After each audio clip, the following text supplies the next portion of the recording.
Two Chairs No Waiting, episode number 680. Does knowing more change how I watch? Two Chairs No Waiting is brought to you by our executive producer, Mark Copeland, and the new category of High Sheriff of Two Chairs No Waiting, episode number 680, Chris Merrill. So thank you both for supporting the show, and thank all of you for being here. And thank the Mayberry Band for their contribution. Hello, everybody. I'm Alan Newsom, your host for Two Chairs No Waiting. It is great to be here in Mayberry with you. It's always fun to spend some time just visiting and talking about the Andy Griffith Show, and this is no exception. So we're going to be hearing from a listener, viewer, who wrote in and asked some questions. And so we're going to talk about that because I thought it was an interesting topic. It's basically, does knowing more about the Andy Griffith Show, really, but does knowing more change how I watch? So that's what we're going to be talking about because we had, does it change how you watch the Andy Griffith Show when you've been listening to the podcast or you've been to the websites? That was the conversation that came up. So let's go. We're going to dig into that. We'll play a little bit have a little fun with some trivia, not really play, but have fun with trivia. And then we'll hear from Returning to Mayberry by SpiritWalker. Tonight, though, he's got a little thing. It's a little different. It's called SpiritWatcher Connections. So that'll be kind of neat. So stick around for that. And let's go ahead and get this thing started. I'm going to get a little bit of background music going for us. Let's see here. Let's do this one. Just a little background quiet. There we go. So here we go, guys. This was an email or a letter I got, an email I got from, his name is Buzzy Green. Buzzy Green wrote this in. He said, I really enjoy your podcast, and I wanted to ask something that I brought up to a friend of mine who's now a converted Andy Griffith Show fan at almost 60 years old. He's from New Jersey, so you have to excuse him. I was wondering, do you, like myself, view the show differently now that you've seen websites and bloopers and you just know more about how the show was put together? I was wondering, does that change how you watch it? As a child or even as a young adult with no internet, we never saw the Andy Griffith Show unless it was on TBS or if maybe you had an old VHS tape, or maybe you had some afternoon viewing on the local TV stations. But once you saw it, it was gone until next time it came on the air or next time you put in the videotape. There was no on demand and instant rewind or streaming, these modern marvels. I never thought of it as anything but the courthouse area inside the building that we see from the outside. So you saw the outside of the courthouse and the inside was just the inside. The Taylor home was all just one location, the outside, and then the inside was all just one place. It's a house. With the internet, we've learned that it's just walls with lights and a fake outside view, just a facade. The buildings were just facades, and every time they walked into a building from the outside, it changed from being on a outdoor set to a set on a sound stage on the opposite side of town. I seem to look outside the courthouse door when they exit or enter because the backdrop of buildings that you can see through that open door changes from season to season, just like the Taylor house layout. For instance, the front porch, where it changes the way the front porch looks. Early seasons, it kind of, where the steps are, where you go up, it kind of sticks out, and then later it goes in. I watch those kind of things, and I see them now. I look for the seams in the walls, where they are put together because it's a set. And I look for other inconsistencies like that. I also catch myself rewinding sometimes to see the consistency of the cast members that might have been sitting out on the front porch of the Taylor house, or maybe they were sitting on the bench outside the courthouse. And then once the folks go inside, is it the same? Because that's a completely different place. I try to catch that now.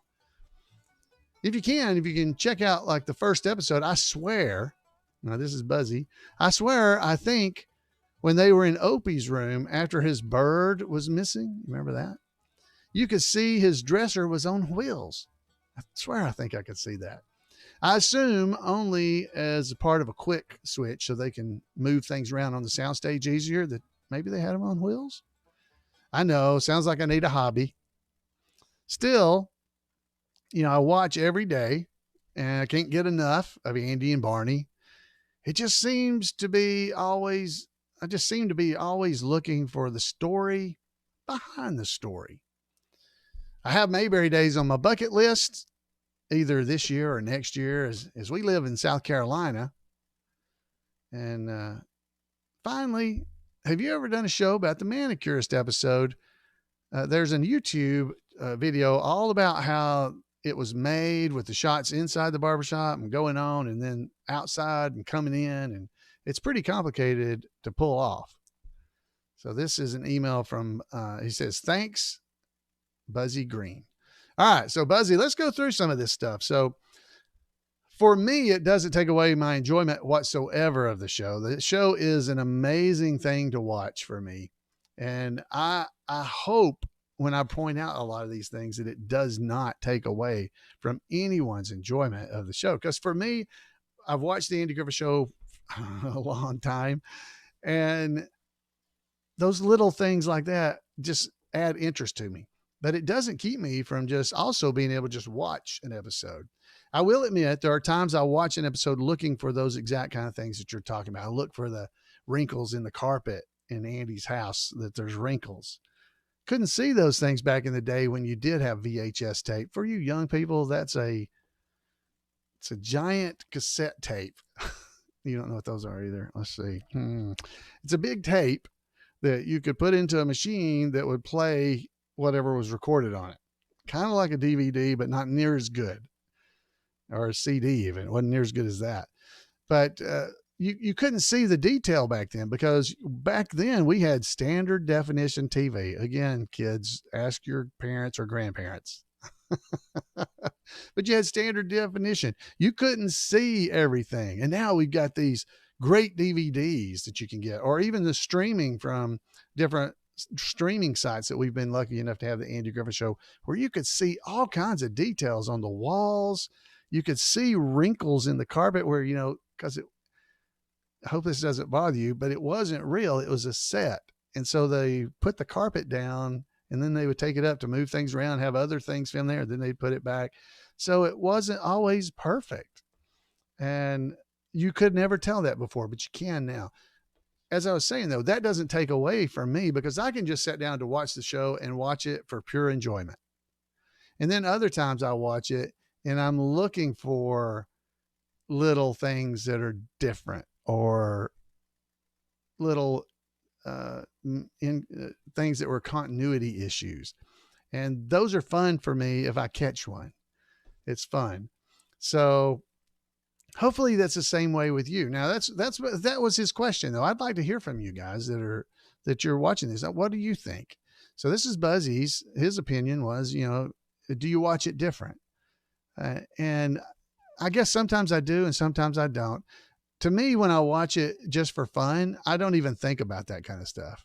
I don't even think about that it's not a real house, or the courthouse, when they were outside looking at the squad car and then walked inside and they're put notice in the jail or something, that's two different locations. Because to me, it's the courthouse and it is the same place.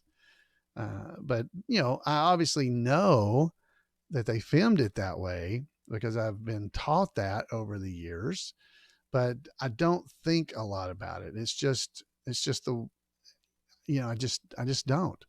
I think about it being a place now, but then there are, of course, other times when I am looking into for something for the podcast, for instance, to try to figure out if there's something there that I could point out to you as for fun, or if I'm just looking at it to try to have some fun. Sometimes I do that as well. But how do you do? Does it bother you? I have heard people that it bothers because they like to think of Mayberry as a real place. And then, but I don't have any trouble doing both. I think of it like a real place, but I also realize it was a television show. And those people weren't really those characters. They were different. But so it doesn't take away my enjoyment. But what about you? Definitely email me at floyd@mayberry.com. Let me know. You can call me at 888-684-8415 and let me hear from you that way too. I'd love to hear it.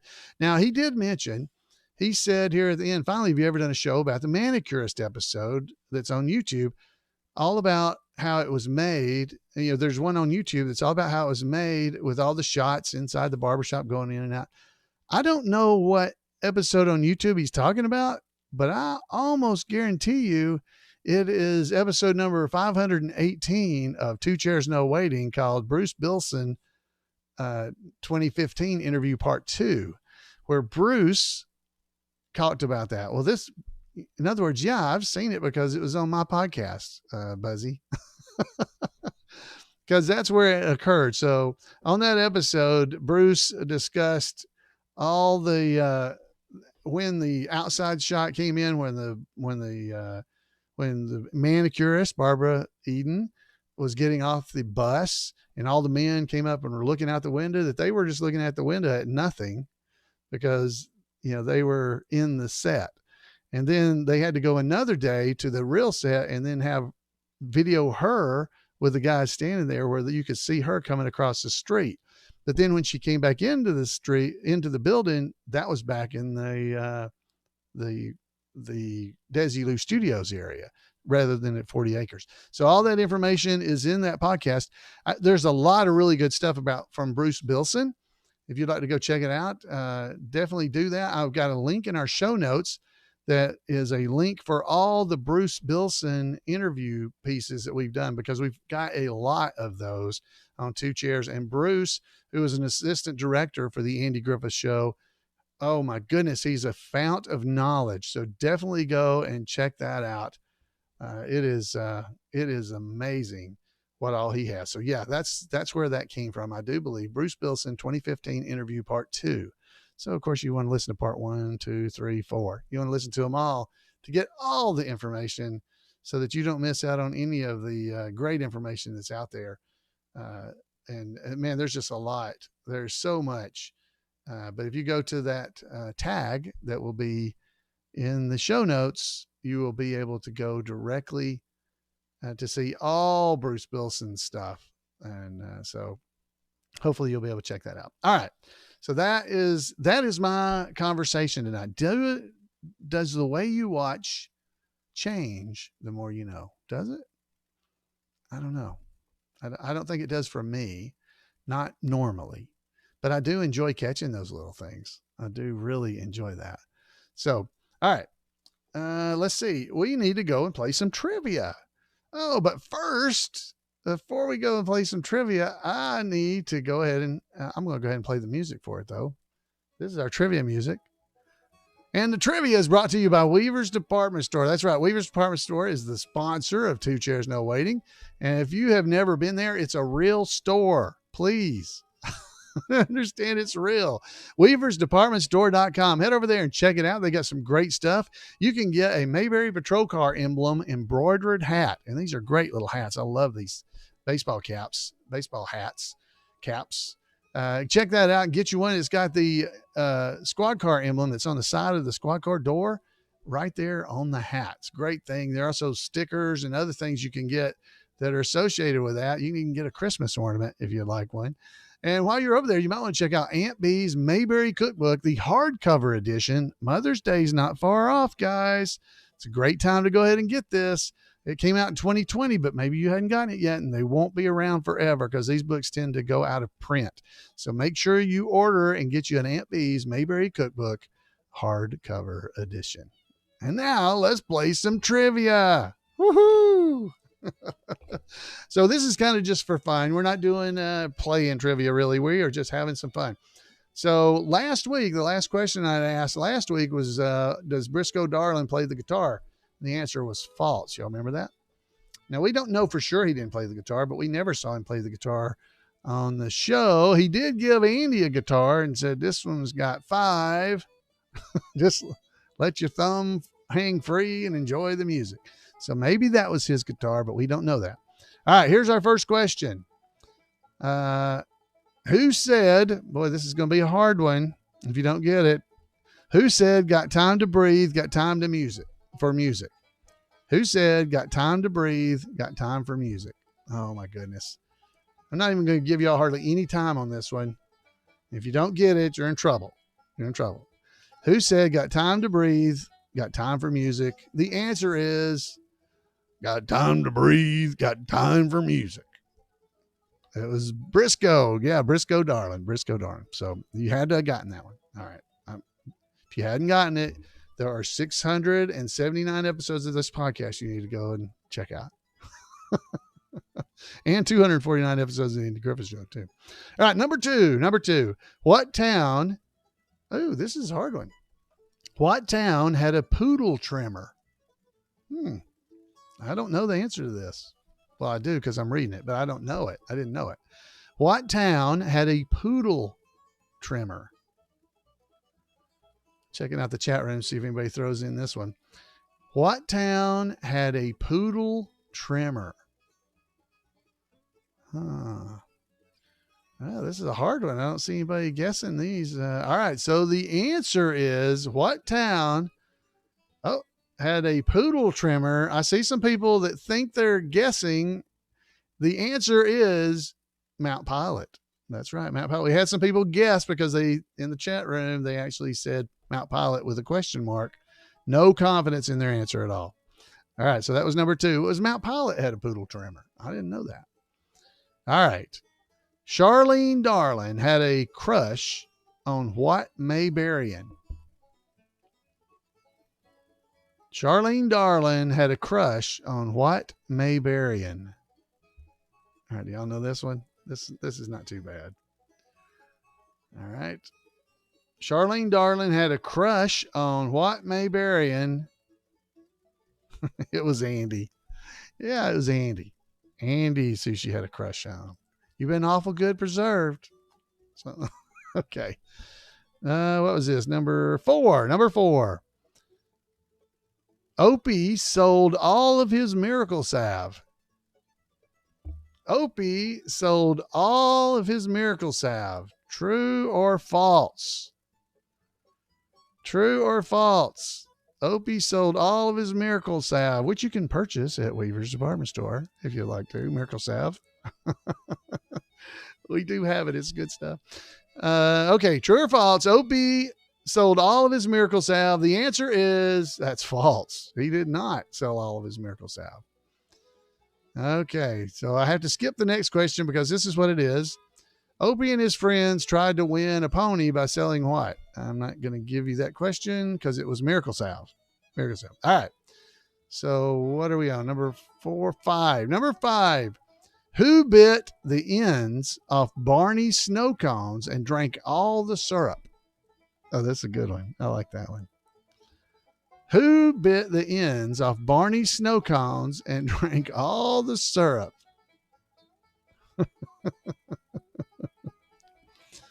All right, think about it. I'm not going to give you too long because you may not know this one. It's a little hard.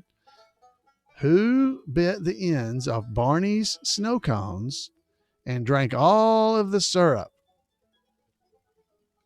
All right.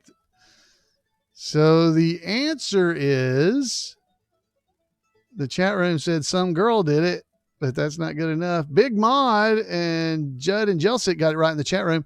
The answer is, who bit the ends off of Barney snow cones and drank all the syrup? Vicky Harms. Vicky Harms did it. Vicky Harms. Had to get both names on that one. Couldn't just say Vicky. All right. Number 6, I believe. The Darling truck radiator holds how many hatfuls of water? That's what Briscoe said. Okay. The Darling's truck, according to Briscoe, holds how many hatfuls of water? Okay. The Darling's truck holds how many hatfuls of water, according to Briscoe? Okay. All right. The answer is 11. It's 11. That's right. Good job. Now, on the show, and I can't remember the number now, but on the show, he doesn't put 11 hatfuls in there, at least not that we can see. I mean, we don't know. Maybe put some more in there that we didn't see. But it was 11 hatfuls. So I think that was 6. So let me give you 2 more. And then we'll be done with 8. All right, here's the next. Barney paid $400 for his first car. True or false? Barney paid $400 for his first car. Barney paid $400 for his first car. True or false? The answer is that's false. That's false. That's not what he paid. All right, one more question. One more. Who said, Goober, you really got talent? Who said that? Who said, Goober, you really got talent? Who said, Goober, you really got talent? I can't tell you how hard it is not to try to talk and say these in the voice of the person who said it, even if I can't do it right. Who said, Goober, you really got talent? The answer is, Goober, you really got talent. It's Gomer. Didn't sound like Goober at all, but Gomer's the one that said it. Gomer said it. All right. So how did you do? How did you do, Mrs. Wiley? All right. How did you do? All right. So I hope you did well. I hope you had fun doing it, whether you did well or not. Now we're going to get to go and hear from SpiritWalker with his report that he's calling this week. What did I say it was? It's called SpiritWatcher Connections. So let's go hear from SpiritWalker. Won't you turn on the Andy Griffith Show? Forget all your cares and woes. Sit back, relax, and laugh with friendly folks you know. Take up your fishing pole. Welcome to Returning to Mayberry with special correspondent SpiritWalker from the Andy Griffith Show Esquire Club. Thanks, Randy. Welcome, Mayberry Spirit Watchers, to the Esquire Club and to a special edition of Returning to Mayberry. I want to call this edition the Spirit Watchers Connections Episode 1. It's sort of my tip of the hat to listener feedback. I've received a couple of good links from watchers out there who sent them to us, and I want to showcase them today. I wish I could tell you the name of the person that sent these two to me, but for now we'll just have to call him Mr. F. So, Mr. F has sent in 2 really good connections. They're very interesting. So let's begin with the first one. Mr. F starts the first connection with our favorite sheriff, Andy Taylor, played, of course, by Andy Griffith. We all know that Andy played Will Stockdale in the movie No Time for Sergeants alongside Nick Adams. Now, if I were making the connections, my mind would have gone straight to one of my favorite childhood shows, The Rebel, where Adams played Johnny Yuma the Rebel. Then I would have gone to Johnny Cash, who sang the theme song. Well, you get the idea. But that's not where Mr. F went. He took a whole different route back to Mayberry. Mr. F went next to a Nick Adams movie called Invasion of Astro Monster, a movie in the Godzilla series. I would have never gone there. Now, Adams appeared in that movie with Kumi Mizuno, a Japanese actress who appeared in What's Up, Tiger Lily with Woody Allen, who played himself. Woody Allen also starred in the movie Sleeper alongside Bartlett Robinson, who appeared in No Time for Sergeants with Andy Griffith, by the way. Now, if Robinson's face looks familiar to Tags fans, it's because he played the presiding judge in the 15th episode of Season 5, Otis Sues the County. Hey, who knew that Andy could be connected to Godzilla? That's a pretty cool connection. But wait, he's got another one. For this next connection, Mr. F begins with one of Andy Griffith's best friends, Dub Taylor, who played Talbot the Postmaster, Postman Billy Ray, the preacher who married Charlene Darling and Dub Wash, and Emmett's brother-in-law, Ben Beecham. Now, Dub Taylor was also in No Time for Sergeants, but we're not going there. Here's where Mr. F went. Dub Taylor appeared in the 1979 movie 1941 with John Belushi. Belushi appeared in the movie Going South with Jack Nicholson, who we've already proven to be a quick return to Mayberry. But Mr. F took a more interesting route back to Mayberry. Belushi and Nicholson both appeared with Christopher Lloyd in that movie. Lloyd, of course, starred in the Back to the Future series of movies, but Mr. F, he zeroed in on my favorite one, Back to the Future 3. In that movie, a table full of familiar faces are seen in the saloon. Two of the three are Dub Taylor, there on the left, and Pat Buttram, there on the right. Pat Buttram is best known as Mr. Haney on Green Acres. Hello, Mr. Douglas. However, Buttram was also the voice of the Sheriff of Nottingham in Disney's Robin Hood. Now, the voice of Trigger the Vulture Guard in that animated film was none other than George Lindsay, who, of course, played Goober in 86 episodes of The Andy Griffith Show, not to mention 2 episodes of Gomer Pyle USMC, 1 episode of The New Andy Griffith Show, and 78 episodes of Mayberry RFD. He even reprised the role of Goober in 7 episodes of Hee Haw. So there you have it, 2 complete circles, proving once again that everything returns to Mayberry.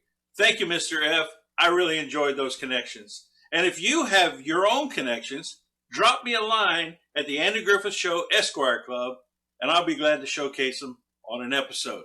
Until next time, thanks for being here. I appreciate it. And keep spreading that Mayberry spirit. I thank you. It's so fine to spend some time with all these dear old friends of mine. Have a bottle of pop. Come on, let's watch the Andy Griffith Show.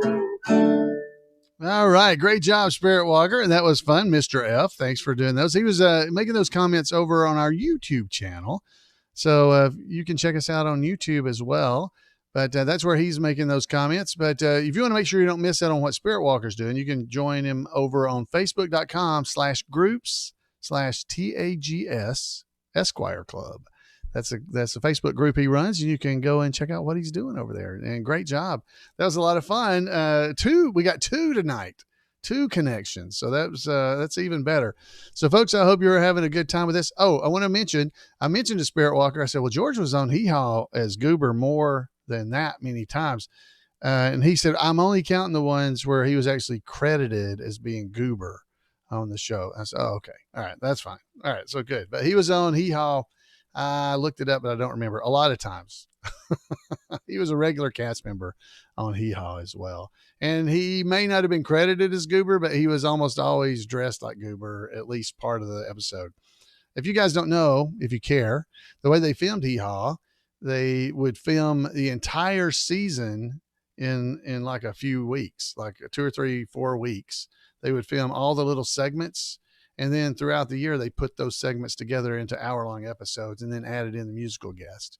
So George often, they would film, if they did a Goober thing, he would be doing several scenes all in the same day or same couple of days, just doing all those, and they get them all done. Then they would do all of like the Archie Campbell barbershop scenes all together. They did Grandpa at the window.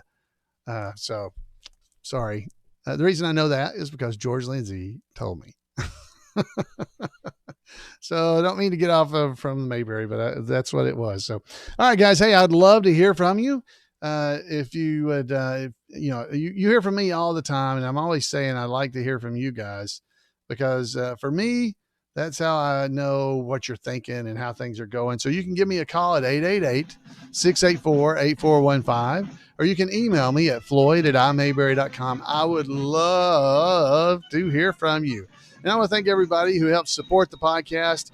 We have a Patreon account. You can go to patreon.com/2chairs and donate in that way, and you'll become a patron of the podcast. And really, the only thing you get is the live version of the show I do on Monday nights. You can always watch anytime you want because you're a patron of the show, a Patreon patron.